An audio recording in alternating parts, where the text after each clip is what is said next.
Kaayusan lamang mga kasama, katahimikan, magandang araw sa inyong lahat. Bago natin simulan ng halalan, tiyakin muna natin kung anong uri ng pamahalaan ang ating itataguyod. Republika ba o monarkiya? Ang titik ka sa bandila ng katipunan sa simulat sa pool ay nangangahulugan ng kalayaan. Maraming salamat sa iyong panukala, Mahal na Supremo. Pero ang bawat uri ng pamahalaan, republika man o monarkiya, ay maaring maging malaya. Kakalaruhin ko, ang dapat nating itaguyod ay isang republika.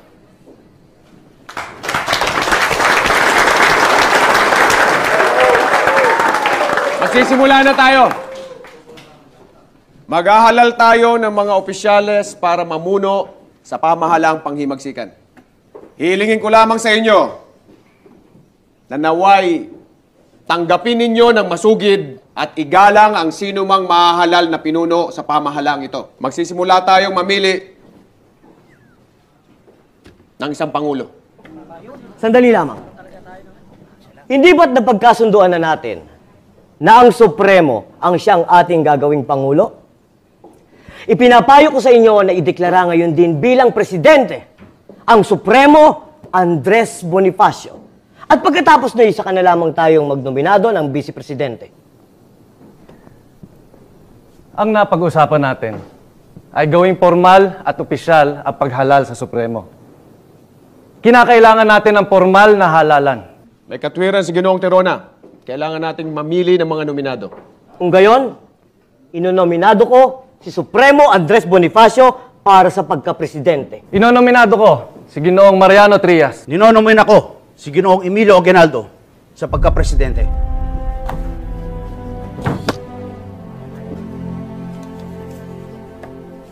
Bawat isa ay bibigyan ng papel. Yun ang magiging balota. Pakisulat ang pangalan at pagkatapos tiklupin ang papel.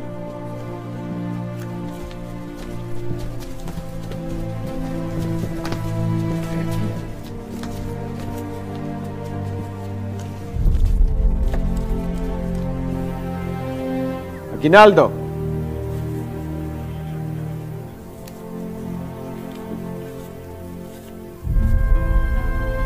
Aguinaldo.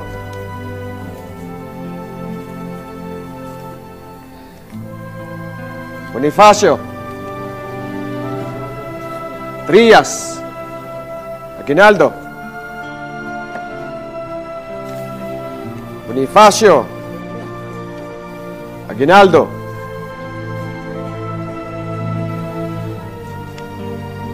Aguinaldo. Ang ating presidente at presidente ng pamahalang himagsikan, nahalal en absensya, Emilio Aguinaldo.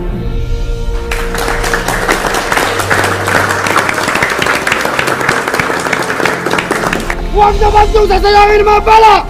Tutok ang mga kanyon sa mga kalaban! Fuego!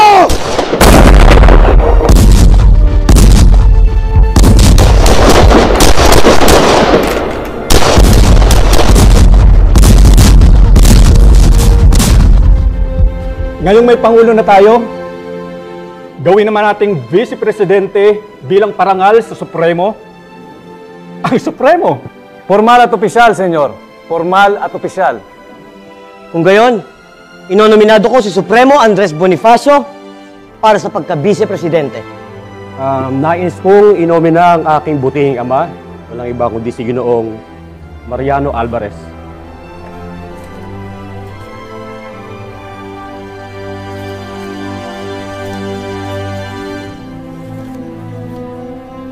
Bonifacio.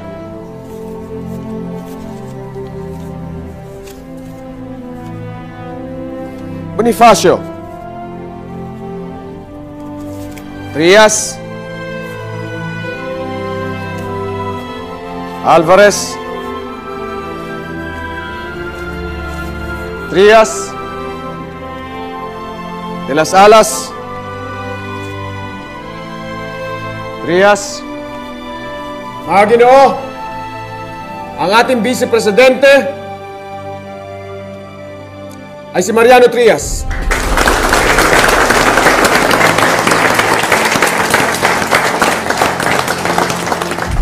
Narito ang mga nahalal na ng mga pinuno para sa pamahalaang panghimagsikan. Presidente Emilio Aguinaldo. Vice Presidente Mariano Trias. Kapitan General Artemio Recarte. Ministro de la Guerra Emiliano Riego de Dios. Ministro del Interior Andres Bonifacio. At marami pa tayong dapat ihalal ng mga ministro.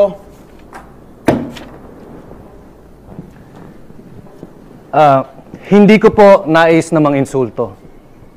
Pero ang mahalaga, sa Ministro ng Interior ay may mataas na pinag-aralan at eksperto sa batas.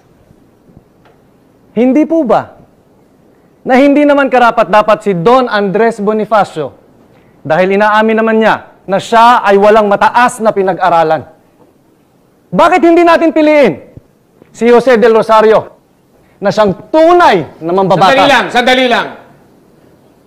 Napag-usapan na natin kanina na ating igagalang tatanggapin ng sinumang mahalal na pinuno sa pamahalaang panghimagsikan.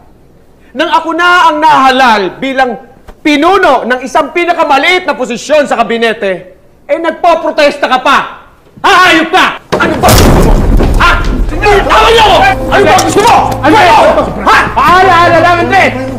Yun ay suwestyon lamang at hindi isang musyon! Wala akong pakialam!